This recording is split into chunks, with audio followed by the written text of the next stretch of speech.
Hello friends, welcome to our YouTube channel Asan Ra for you.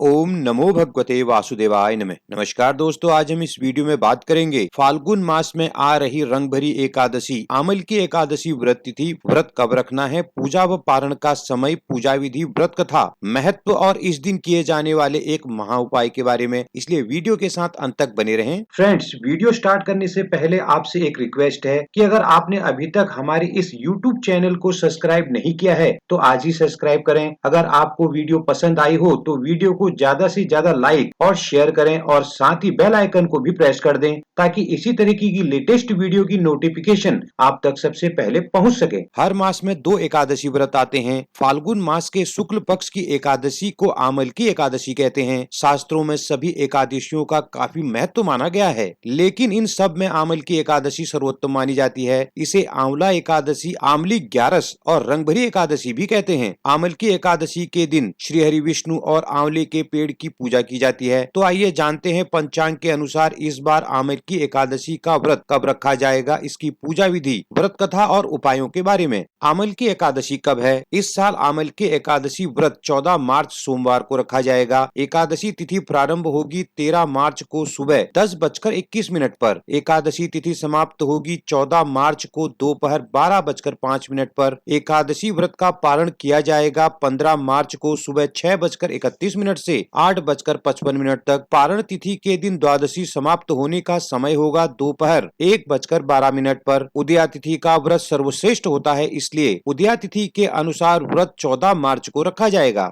आइए जान लेते हैं आमल की एकादशी पूजा विधि के बारे में। एकादशी के दिन प्रातः स्नान आदि के बाद भगवान विष्णु व माता एकादशी का ध्यान करते हुए व्रत का संकल्प लेकर विधिवत पूजा करें। सबसे पहले पूजा स्थल पर विष्णु जी व माँ लक्ष्मी की प्रतिमा स्थापित कर उन्हें चंदन का तिलक कर पीले फूलों से उनका श्रृंगार करें। फिर धूप दीप जलाकर प्रतिमा को पीले फल, पंचामृत, तुलसी दल और आंवले का फल अर्पित करें। भगवान की पूजा के पश्चात आंवले के वृक्ष की पूजा करें। सबसे पहले आंवले के वृक्ष के चारों ओर की भूमि को गंगा जल का छिड़काव कर साफ करें। अब पेड़ की जड़ में एक वेदी बनाकर उस पर जल से भरा कलश स्थापित करें। कलश के ऊपर पंच पल्लव रखें, फिर दीप जलाएं। अंत में व्रत कथा पढ़कर वृक्ष की आरती करें। द्वादशी के दिन सुबह ब्राह्मण को भोजन करवा कर दक्षिणा दें। आइए जान लेते हैं आमल की एकादशी महाउपाय के बारे में। एकादशी के दिन प्रातः काल भगवान विष्णु व माँ लक्ष्मी का पूजन कर शाम के समय विष्णु प्रतिमा के सामने 9 बत्तियों का दीपक जलाएं। ध्यान रखें कि वह दीपक पूर्ण रात्रि में जलता रहे। मान्यता है कि इससे भगवान विष्णु के साथ माँ लक्ष्मी प्रसन्न होकर अपनी कृपा बरसाते हैं और धन प्राप्ति के योग बनते हैं। इस दिन भगवान विष्णु का पूजन करने के बाद तुलसी की माला से